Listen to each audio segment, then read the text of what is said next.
देवउठणे म्हणजेच कार्तिक एकादशीच्या दिवशी अनेक शुभयोग निर्माण होत आहेत. या दिवशी सकाळी 7:11 हर्षण योग निर्माण होणार आहे आणि त्याच दिवशी या दिवशी सर्वार्थ सिद्धियोग सुद्धा निर्माण होत आहे.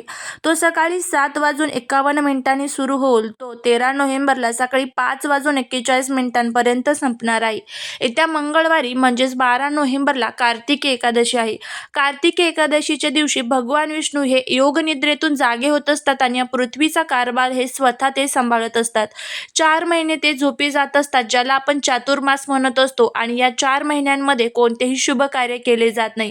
कार्तिक एकादशीपासून शुभ कार्याला सुरुवात होत असते आणि आपल्या घरामध्ये तुलसी विवाह सुद्धा केला जात असतो. हा तुलसी विवाह कार्तिक पौर्णिमेपर्यंत केला जातो आणि त्यानंतर मंगल कार्याला सुरुवात होत असते. यंदा तुलसी विवाह 13 नोव्हेंबर 2024 रोजी पार पडणार आहे. एक दिवसीय अगोदर म्हणजेच 12 नोव्हेंबरला देवउठणे एकादशी चातुर्मासाची सांगता आहे. या दिवशी भगवान विष्णूचा तुळशीशी शालिग्राम स्वरूपात पूजा म्हणजेच विवाह करण्याची परंपरा आहे. पंचांगानुसार कार्तिक महिन्याच्या शुक्ल पक्षाची द्वादशी तिथी ही 12 नोव्हेंबर 2024 रोजी दुपारी 4:04 सुरू होईल आणि दुसऱ्या दिवशी 13 नोव्हेंबर 2024 रोजी दुपारी 1:01 संपणार आहे. मान्यतेनुसार काही लोक देवउठणे एकादशीच्या संध्याकाळी तुळशी आणि शालिग्रामच्या विवाहाची परंपरा पार पाडतात. या दिवशी तुळशी विवाहाचा मुहूर्त हा सायंकाळी 5:29 सुरू होईल आणि 5:55 संपेल. हिंदू धर्मात कन्यादानाला महादानाच्या श्रेणीत स्थान देण्यात आलेले आहे. असे मानले जाते की जे लोक तुळशी विवाहाची परंपरा पाळतात त्यांना कन्यादानासारखे फळ मिळते. तुळशी विवाह घराच्या अंगणात करावा, यासाठी सूर्यास्तानंतरची संध्याकाळची वेळ निवडावी. असे मानले जाते की ज्या घरात शालिग्रामची विष्णू स्वरूपात आणि तुळशी मातेचा विवाह होतो त्या घरात लक्ष्मीचा वास असतो. तुळस जी असते तर ती भगवान विष्णूंच्या पूजेमध्ये अतिशय महत्त्वाची मानली जाते. तुळशीमध्ये साक्षात माता लक्ष्मी निवास करत असतात. तुळसी आपल्या घरामध्ये सुख येणार आहे की दुःख येणार आहे तर ते अगोदरच आपल्याला सांगत असते. ज्या घरामध्ये वारंवार तुळस सुकत असते आणि तरीही आपण तिची खूप निगा घेतो तरीही ती व्यवस्थित होत नाही तर समजून घ्यायचं की त्या घरामध्ये काहीतरी संकट येणार होतं आणि ते संकट तुळशीने आपल्या स्वतःवरती घेतलेलं असतं. आणि एखाद्या घरातली जर तुम्ही तुळस बघितलं तर ती खूप छान टवटवीत आणि बहरलेली असते. त्यावेळेस समजून घ्यायचं की त्या घरामध्ये नक्कीच काहीतरी चांगल्या गोष्टी घडणार आहेत. तर अशा पद्धतीने तुळसी आपल्याला संकेत सुद्धा देत असते आणि आपल्या घरावरती येणारे जे काही संकट आहे तर ते स्वतःवरती घेत असतं. त्यामुळे प्रत्येकाच्या घरामध्ये तुळस असणं हे तितकंच अनिवार्य आहे.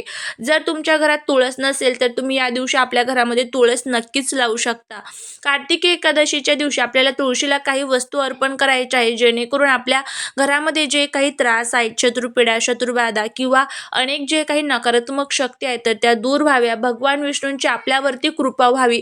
कारण जोपर्यंत आपण तुळशीचं एक पान हे भगवान विष्णूंच्या पूजेमध्ये ठेवत नाही तोपर्यंत आपली जी सेवा आहे किंवा आपली जी पूजा आहे तर ती ग्राह्य मानली जात नाही. त्यामुळे ह्या एकादशीच्या दिवशी तुम्ही कितीही उपाय करा, कितीही सेवा करा, पण तुम्ही जर तुळशीची सेवा केली नाही तर त्याचा कोणताही फायदा हा आपल्याला होणार नाही. त्यामुळे हा उपाय तुम्हाला आवर्जून करायचा आहे. आता एकादशी असेल, पौर्णिमा असेल, अमावस्या असेल, त्या दिवशी आपण तुळशीला कोणत्याही प्रकारचे द्रव पदार्थ म्हणजे पाणी असेल, दूध असेल तर ते आपण चुकूनही अर्पण करत नाही. तर मग तुळशीला आपल्याला अशा कोणत्या वस्तू अर्पण करायच्या आहेत जेणेकरून आपल्याला त्याचं पुण्यही मिळेल आणि त्याचबरोबर भगवान विष्णू सुद्धा प्रसन्न होतील. तर आता हा उपाय कशा पद्धतीने करायचा आहे त्याची संपूर्ण माहिती आजच्या व्हिडिओमध्ये आपण घेणार आहोत.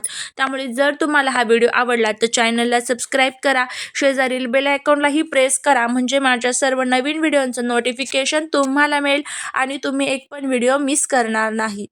हा उपाय तुम्ही सकाळी किंवा संध्याकाळी तुम्हाला ज्या वेळेमध्ये टाईम असेल त्या वेळेमध्ये करू शकता. आता हा उपाय कशा पद्धतीने करायचा आहे तर ते आपण बघणार आहोत. सर्वात प्रथम या दिवशी तुम्हाला सकाळी लवकर उठायचं आहे. उठल्याबरोबर भगवान विष्णू आणि माता लक्ष्मीचं स्मरण करायचं आहे आणि आपल्याला भगवान विष्णूंवरती अभिषेक करायचा आहे. पूजा, प्रार्थना, अर्चना करून घ्यायची आहे. कार्तिक एकादशीच्या दिवशी किंवा इतर कोणत्याही एकादशीच्या दिवशी आपण तुळशीची पानं चुकूनही तोडत नाही. त्याच्यामुळे आदल्या दिवशी म्हणजे सोमवारीच तुम्हाला तुळशीची पानं ही तोडून ठेवायची आहे जेणेकरून आपण नैवेद्यावरती ही तुळशीचे पानं ठेवू शकू आणि त्याचबरोबर भगवान विष्णूंना सुद्धा तुळशीची पानं अर्पण करू शकू. आणि त्याचबरोबर मंगळवारी तुम्हाला संपूर्ण तुमची पूजा अर्चना झाल्यानंतर सकाळी हा उपाय करायचा आहे. तुम्ही संध्याकाळी करू शकता, काहीच अडचण नाही आहे. तर एक छान तुपाचा दिवा प्रज्वलित करून घ्यायचा आहे. तुळशीच्या आजूबाजूची साफसफाई स्वच्छता करून घ्यायची आहे. तिथे माता लक्ष्मीच्या पावलांची रांगोळी काढायची, त्यावरती हळदी कुंकू अर्पण करायचं, तुळशीला हळदी कुंकू अर्पण करायचं, फुलं अर्पण करायची आणि त्यानंतर तुम्हाला हा उपाय करायचा आहे. ह्या उपायासाठी तुम्हाला चणा डाळ सर्वांनाच माहीत आहे, ज्याला हरभऱ्याची डाळ म्हणली जाते बघा. तर ही 11 चणा डाळीचे दाणे तुम्हाला घ्यायचे आहे आणि ते घेत असताना किडलेले वगैरे चुकूनही घेऊ नका. व्यवस्थितपणे आपल्याला हे जे चणा डाळीचे दाणे आहेत तर ते घ्यायचे आहे.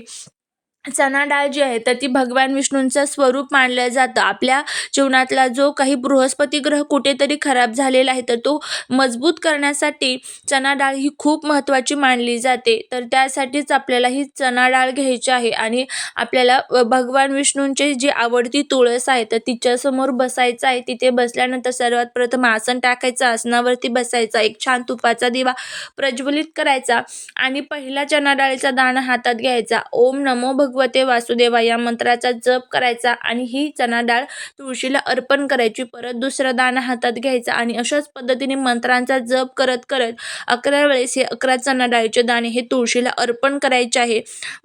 तुळशीला तुम्हाला नमस्कार करायचा आहे. तुळशी मातेला प्रार्थना करायची आहे की माझ्या घरातील प्रत्येकाची प्रगती होऊ दे, त्यांच्या जीवनातील असणाऱ्या अडचणी, दुःख, संकटे, दारिद्र्य दूर होऊ दे, तुझी कृपा अखंड माझ्या घरावरती राहू दे. आणि त्याचबरोबर तिथे बसून तुम्हाला कनकधारा स्तोत्रमचं पठण करायचं आहे. कनकधारा स्तोत्रम ही माता लक्ष्मीची अतिशय उच्च कोटीची सेवा आहे. आपल्या घरातील पैशांच्या ज्या काही अडचणी आहेत तर त्या दूर करण्यासाठी कनकधारा स्तोत्रम ही खूप उच्च कोटीची सेवा मानली जाते. त्यामुळे तुम्हाला कनकधारा स्तोत्रमचं पठण करायचं आहे आणि त्यानंतर तुम्हाला तिथेच तुळशी मातेच्या भोवती 5 प्रदक्षिणा घालायच्या आहेत. आता प्रदक्षिणा घालण्यासाठी जर जागा नसेल तर स्वतःभोवतीच तुम्हाला 5 प्रदक्षिणा घालायच्या आहेत. तुमच्या मनातील ज्या काही इच्छा असेल तर त्या तिथे तुम्हाला व्यक्त करायच्या आहेत. तर अशा पद्धतीने आपल्याला हा जो उपाय आहे तर तो करायचा आहे. तर तो तुम्ही करून बघा. नक्कीच तुम्हाला त्याचा फायदा होईल. जे काही दोष आहेत, त्रास आहेत, संकट आहेत तर ते दूर होतील आणि भगवान विष्णूंची आपल्यावरती भरभरून कृपा होईल. कारण तुळशीची पूजा जोपर्यंत होत नाही तोपर्यंत एकादशीचं पुण्यही आपल्याला मिळत नाही.